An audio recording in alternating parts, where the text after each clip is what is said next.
itorero ry'Imana saya madini tubamo riri mu ibanga rikomeye n'abizeye umwami Yesu.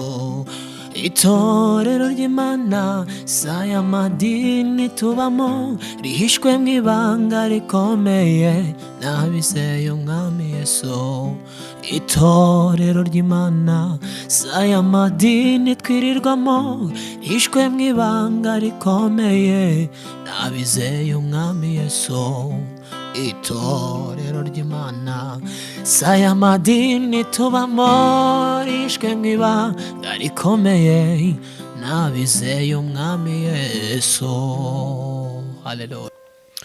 Yesu ashimwe cyane bene data, nizere ko meze neza cyane aho muri hatandukanye, nizere ko muguwe neza cyane kandi amahoro y'Imana akomeje kubana namwe, umugisha w'Iteka ukomeje kubana namwe mu bice murimo bitandukanye, uri mu gihugu imbere, uri mu mahanga ya kure, mu bihugu bitandukanye birumvikana, ugubwe neza cyane wumva ikinyarwanda nk'uko tubiririmba mu ndirimbo yubahiriza igihugu.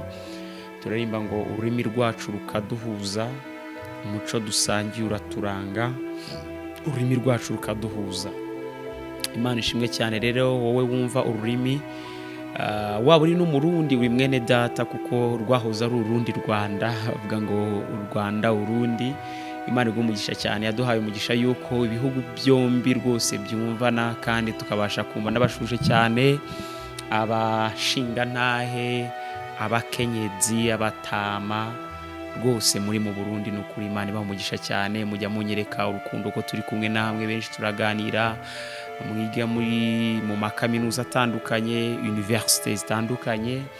Abarundi kandi baba mu mahanga ndabasuje ba ku mugabane wa Aziya, abanyarwanda batuye mu migabane itandukanye. N'ukuri amahoro y'Imana akomeze kubana namwe. Shuje umushuti wanjye uri Denmark, Imana imugisha cyane, n'abandi muri bihugu bitandukanye Imana ibamugisha cyane.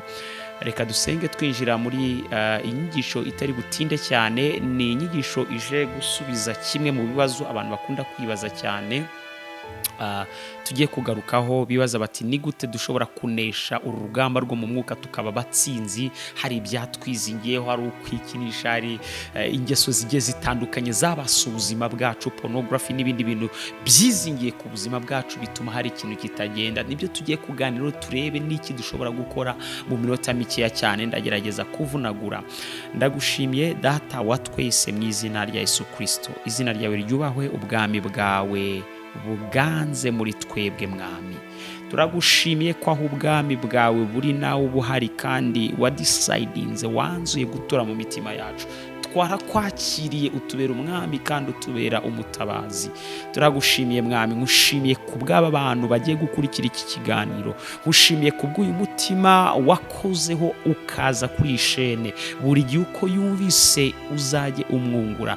Uyu muntu ndamusengeye aho ari hose kugira ngo uko yumvise uzajye umwungura kandi afata icyemezo uko arangije kumva ikiganiro, abimusunikire kukumva no kugukomezaho. Ni wowe buye ryanzwe n'abubatsi Yesu, ryabaye rikomeza ifuruka ku Mana. Urakoze kutugiriye neza kandi uduhaye ibihe bidasanzwe muri uyu mwanya muto tugiye kuganira, mu izina rya Yesu Kristo, amen. Turasoma muri Yakobo ibice 4, niho tugiye gusoma. Rwandiko Yakobo yanditse. Uyu Yakobo ni imbata y'Imana n'umwami Yesu Kristo.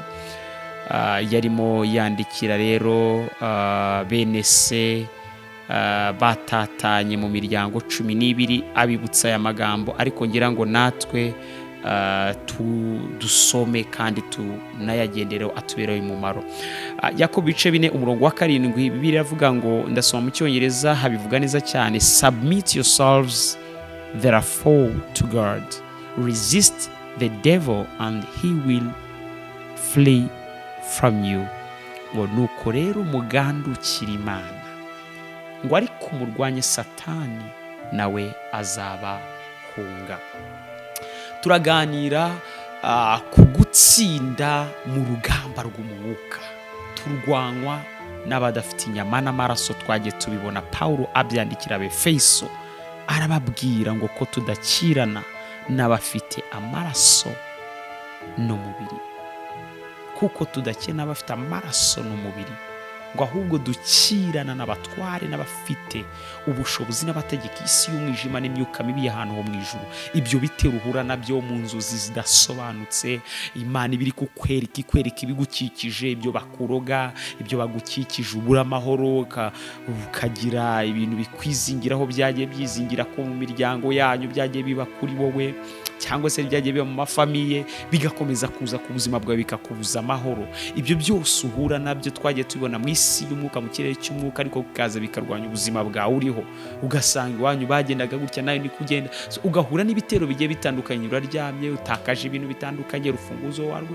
Ibyo bintu byose uhura nabyo ukavuga ati ariko si ibi bintu, ibi byago biri guturuka he?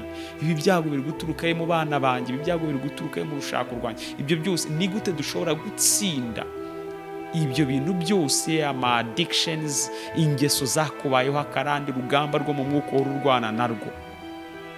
Ugira amahane ugasanga abantu bose urababwira nabi, uri intare, ugira ute?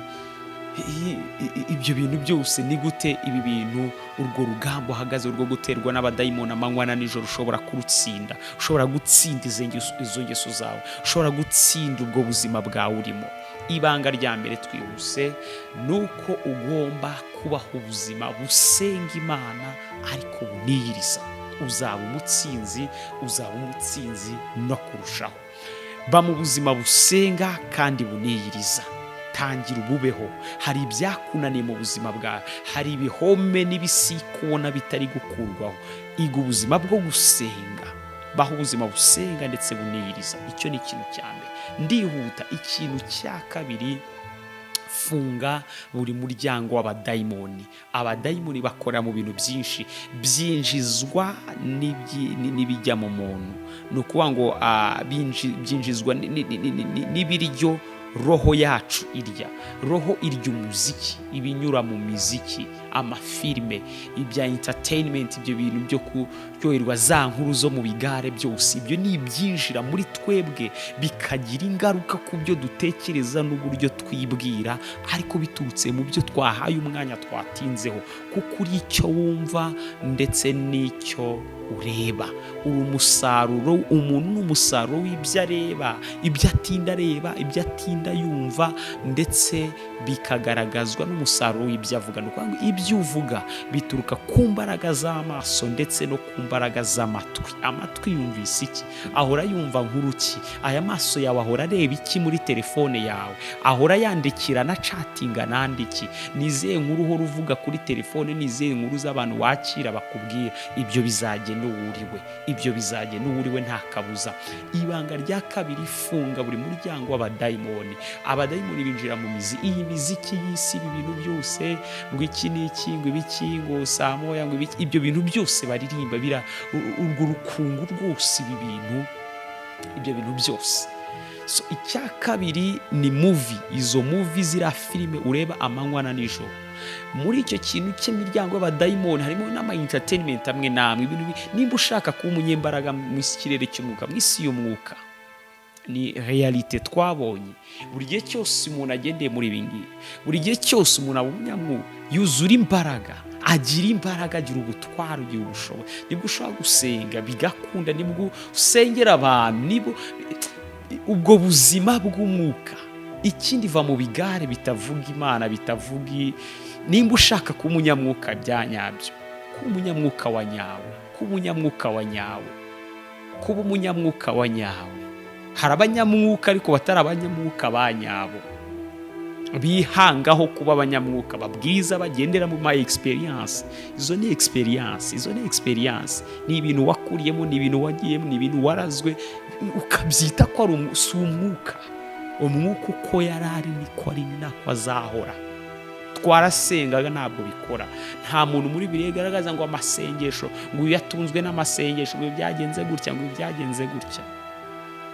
Imirimo myiza Debora yarikoraga, cyangwa se Dorcas, ariko ntabwo batubwira ko ari amasengesho, ntabwo batubwira ko ari ibyo bindi bitandukanye. Imana ashaka amasengesho y'urusengo. Yohana, ubutumwa bwiza, ibice 4:23. biravuga ngo igihe kirageze kandi kirasohoye ubwo basenga by'ukuri basenga data ahantu noneho hitwa mu kuri no mu mwuka, aho bahora bahasengera, ntabwo ari ahantu wasengeye wagize ute. Ni ubuzima bw'abizera, ni ubuzima bw'abizera. Nta sitoke y'amasengesho ibaho, ibyo barababeshya. Nta sitoke y'amasengesho ibaho, nta sitoke. Imana ishaka ibyo ubamo, kandi Bibiliya itubwira ko tugomba kuva muri glory tugera muri glory. Ni ubwiza ugera mu bundi. Nimba warahunitse se, wahunitse iki? Hari ibintu biri demoniyake by'abadayimoni abantu bavuga biraho.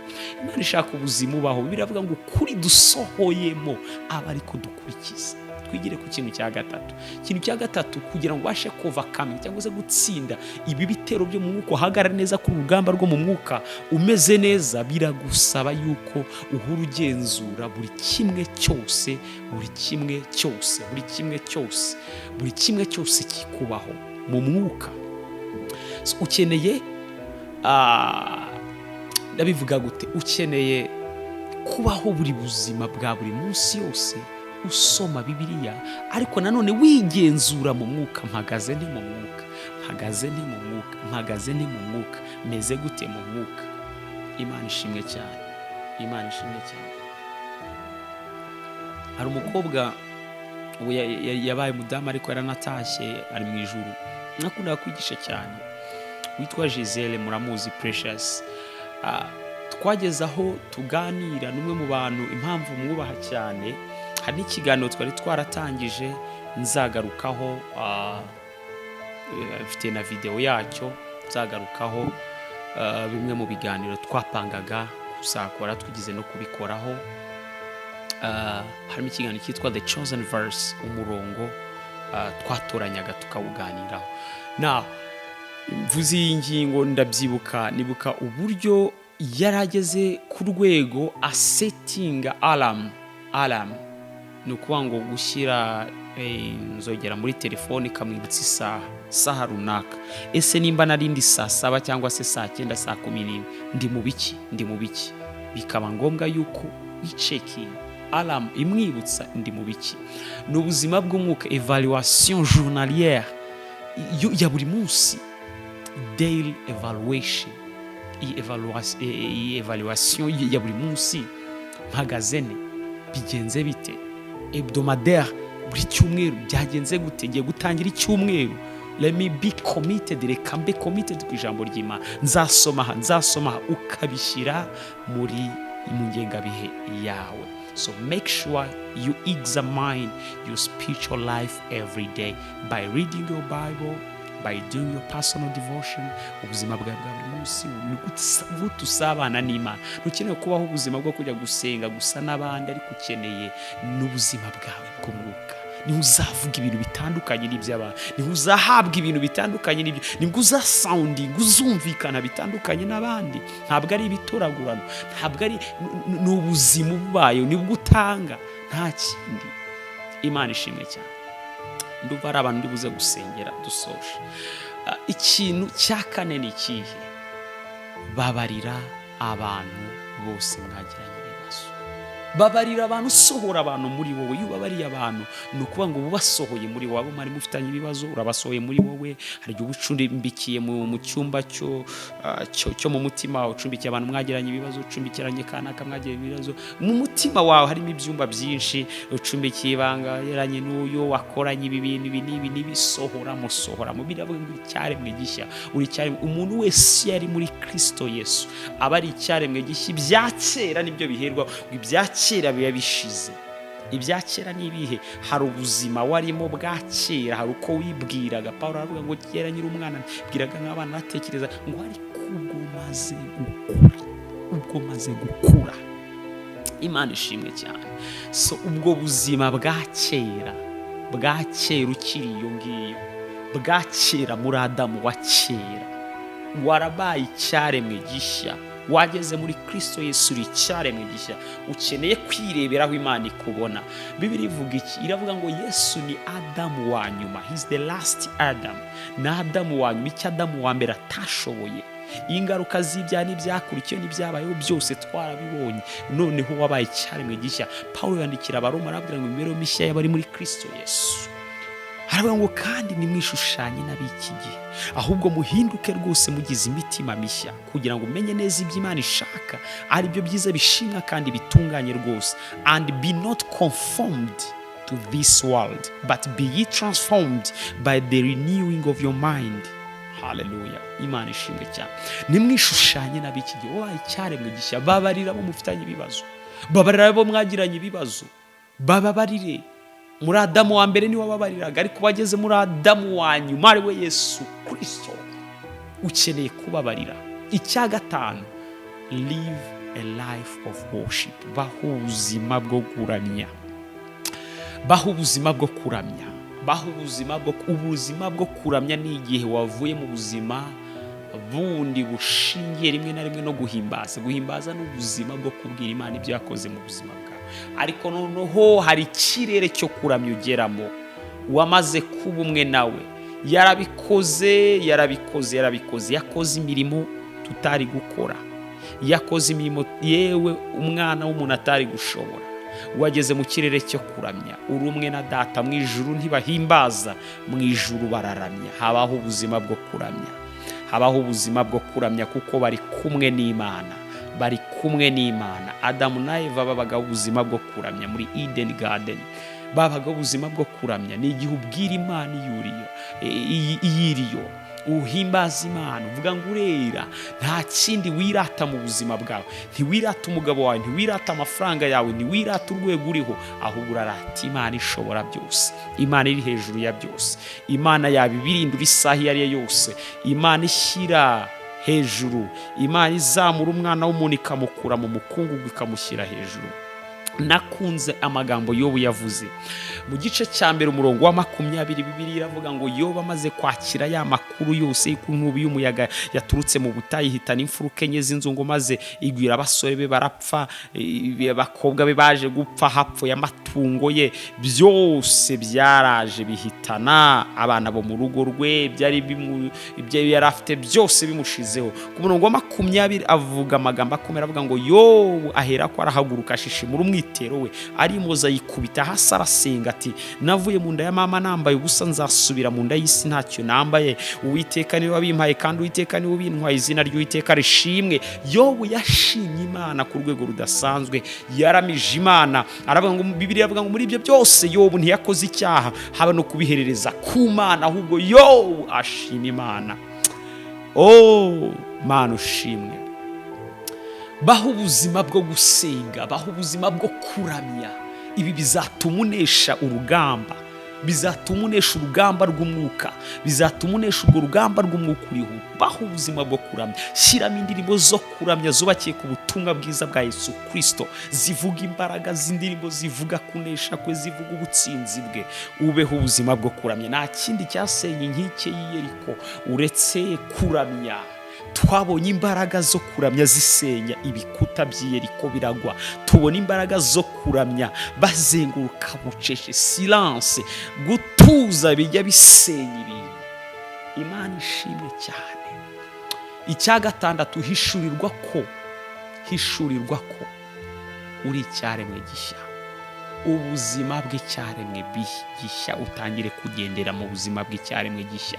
Menya uburyo uri icyaremwe gishya, shaka uko wamenya uburyo uri icyaremwe gishya. Biri muri iyo Bibiliya yawe, biri muri icyo gitabo, biri muri uwo muzingo wawe, biri mu gitabo cyawe ugendana. Muri iyo bari umwami yakwandikiye, kunda Bibiliya, wumva uburyo wabaye icyaremwe gishya, wumva uburyo uri hejuru ya byose.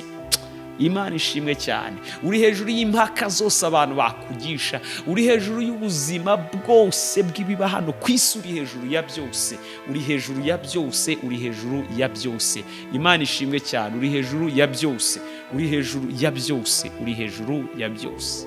Menya ubu buzima, menya uburyo uri hejuru ya byose, bizakunezeza cyane, bizakubaka cyane. Imana ishimwe cyane. Bizakuryohera cyane. Ubuzima bw'icyaremwe gishya, uburyo kidatsindwa, uburyo kitaneshwa, uburyo muri Kristo Yesu ari mu butsinzi gusa, amateka ashira, asibangana, ukagendera mu buzima bushya. Icyanditswe kigasohora kivuga ngo nuko rero abari muri Kristo Yesu ntateka bazacirwaho, abari muri Kristo Yesu barashinganye. Icyanditswe kigasohora kivuga ngo umwuka wacu ahamanya n'umwuka umwuka w'Imana ko turi abana b'Imana. Icyanditswe kigasohora kivuga ngo abayoborwa n'umwuka bose nibo bana b'Imana. Imana ishimwe cyane. Kansoreze ku kintu cya karindwi aricyo cya nyuma kizagufasha kuba ubuzima bw'ubutsinzi, ugatsinda aho abantu bareba n'aho batareba. Ukeneye kugira icyo bita gushaka uburyo wakira ibisebe by'amateka, ikunkumura amateka yawe asharira, ubuzima bw'abantu bazi bwawe utarakizwa, ubuzima bw'abantu bazi bwawe ukiri mu byaha, ukiri muri Adamu wa mbere. Ikunkumura uwo muntu, ikunkumura Adamu wa mbere niwe ukiguteza izo ntambara. Ikunkumura Adamu wa mbere, shishuraho urwo ruhu rwa Adamu wa mbere, injira muri Adamu wa kabiri ari wo wa nyuma, ari we Yesu Kristo. Ba mu kirere cy'umwuka,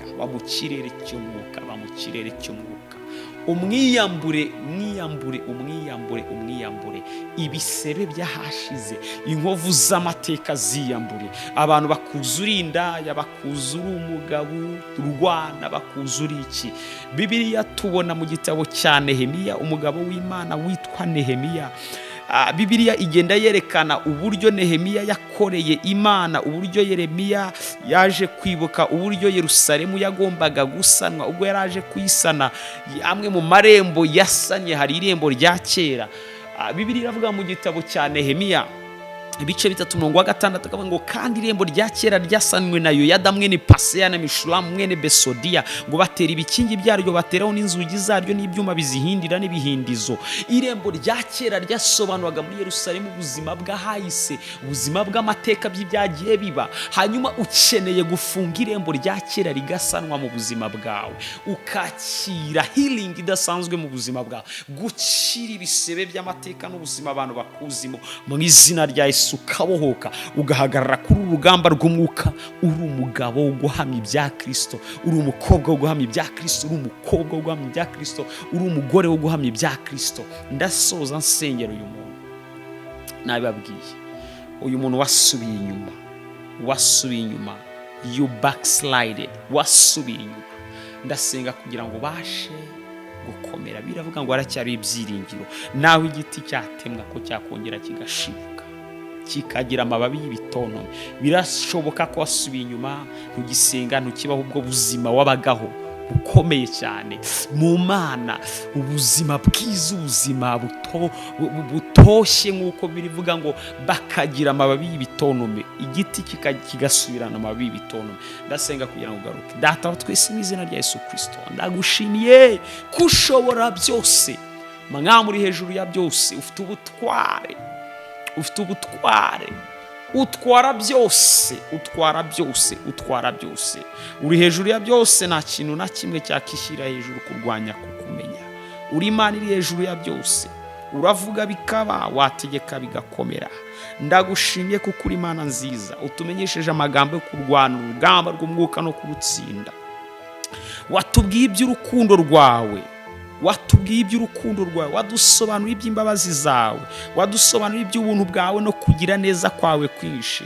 Nicyo gituma tudasiba gusabira bene data uhereye igihe twabyumviye. Twifuza ko buzuzwa bene data badukurikiye ubwenge bwose bw'umwuka no kumenya kose, ngo bamenye neza ibyo ushaka mwami, bagende nk'uko bikwiriye ab'umwami wacu, bameze neza muri byose, bera imbuto z'imirimo myiza yose, kandi bunguka uko bukeye n'uko bwije kumenya Imana, bakomereshejwe n'imbaraga zawe zose n'ubushobozi bwawe n'icyubahiro cyose cyawe kibariho, ngo babone uko buzuzwa umunezero wo mu gakiza. Ndasengeye mwene data wasubiye inyuma, uyu mukobwa wasubiye inyuma, uyu musore wasubiye inyuma, uyu mugabo wasubiye inyuma, uyu mugore wasubiye inyuma, ngo umwuzuze imbaraga zawe mwami, abashe guhagarara, arwane na biriya bintu biri mu mateka ye, aneshe, asengere nyina, asengere se, asengere barabagiye mu bigirwamana, babashe kongera kubohoka,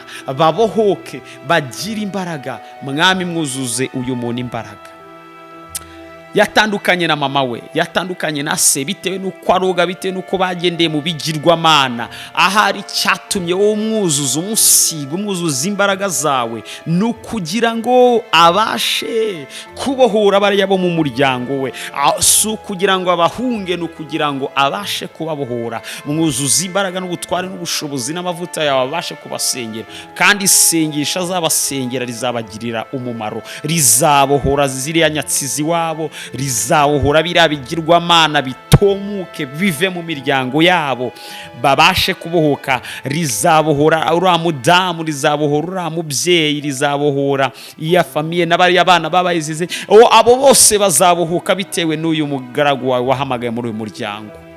Ntabwo wamuhamagaye ngo atandukane nabi wabo, ntabwo wamuhamagaye ngo atandukane nabi wabo.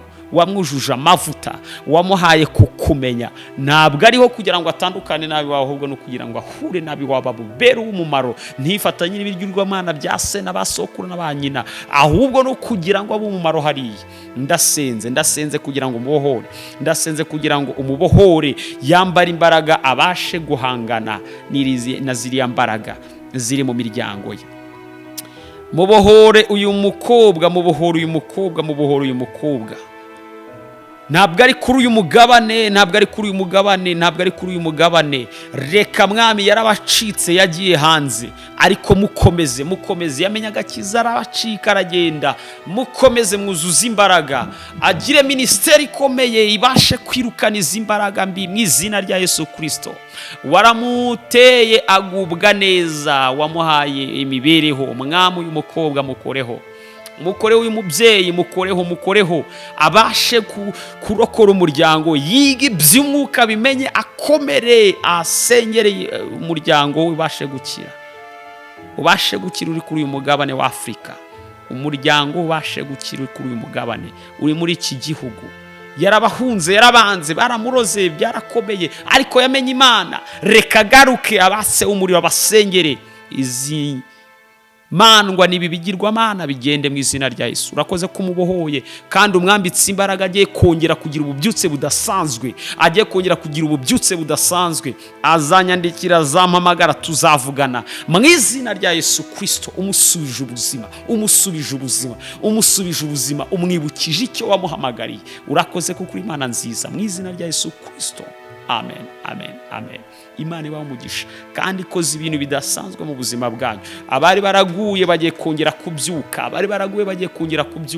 bagiye gusubirana imbaraga, kandi mugiye kwakira ububyutse budasanzwe binyuze mu ijambo ry'Imana, binyuze mu busabane budasanzwe mugiye kugirana n'Imana. Mutandukanye n'amatelefone n'ibintu mwagiye musubscribinga bidafite umumaro, imikino, ibyo kujokinga, amajoke n'ibindi bintu bitandukanye. Imana igiye kubuzuza imbaraga zidasanzwe mu buzima bwanyu. Se umwami wacu Yesu Kristo agiye gukora namwe ibintu bidasanzwe mu buzima bwanyu. Ubuzima bwanyu buzatangarira abantu benshi bazatangara kubw'ubuzima bwanyu.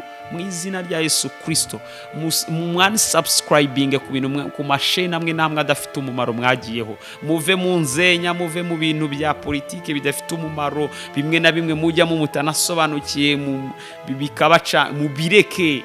Bibiliya iravuga ngo mu Kaisari mumurekere iby'Imana mubihe Imana. Mu izina rya Yesu Kristo, mu izina rya Yesu Kristo, wowe wumvise ikiganiro, hari ubuzima bwawe buhindutse mu buzima bwawe. Hari ibintu bidasanzwe, ari ubuzima bwinjiye mu buzima bwawe. There is a new life, ari ubuzima bwinjiye mu buzima bwawe. Imana ikoze ikintu gishya mu buzima bwawe. Mu izina rya Yesu Kristo, iguhaye ububyutse. Va kuri izo Instagram, unsubscribinga ku bantu wagiye ufollowinga bagiye badafite umumaro. Kurikira ibintu by'Imana, ajya mu bintu by'Imana. Isi irashira no kwifuza kwayo. Iyo anxiety, iyo stress, iyo angoisse ufite, cyangwa se kugahinda n'ibindi bintu bigustressa, na notification, n'ibyo bintu uhora ushaka kureba, jya mu bintu by'Imana. Imana iri gutanga imbaraga muri ibi bihe byanyu. Imana iri gusuka imbaraga zidasanzwe mu izina rya Yesu Kristo. Reka kunegrije ibintu by'Imana, reka gutesha agaciro ibintu by'Imana. Byaguzwa amaraso y'igiciro cyinshi, byatumye itanga umwana wayo w'ikinege kugira ngo umwizera wese atarimbuka, ahubwo ahabwe ubugingo buhoraho. ahabwe ubugingo buhoraho, akira imbaraga z'umwuka mu buzima bwawe, akira gusubizwamo imbaraga bidasanzwe. Biravuga mu gitabo cya Yesaya ibice 40:29 ngo abasore imigenda bazaruha, bazacogora, bazagwa rwose, ngo ariko abategereza Uwiteka bazasubizwamo imbaraga nshya, bazagenda be kunanirwa, bazagenda be gucogora. Abategereza Uwiteka, wowe utegereje Uwiteka uzagenda we kunanirwa, uzagenda we gucogora. Wowe utegereje Uwiteka niyo iha intege abarambiwe kandi utibashishije mwongeramo imbaraga. Abo basore bigenda bararushye, baracogoye, baraguye rwose, ntube muri abo basore baguye. Mu bategereza Uwiteka, Uwiteka ari gusuka imbaraga, Uwiteka ari gusuka ubutware. Data ushimwe, urakoze Yesu, urakoze. Itorero ry'Imana saya madini tubamo, riri mu ibanga rikomeye, nabizeye umwami Yesu. Itorero ry'Imana saya madini tubamo, rihishwe mu ibanga rikomeye, nabizeye umwami Yesu. Itorero ry'Imana saya madini twirirwamo, rihishwe mu ibanga rikomeye, nabizeye umwami Yesu. Itorero ry'Imana saya madini tubamo, rihishwe mu ibanga rikomeye, nabizeye umwami Yesu. Haleluya.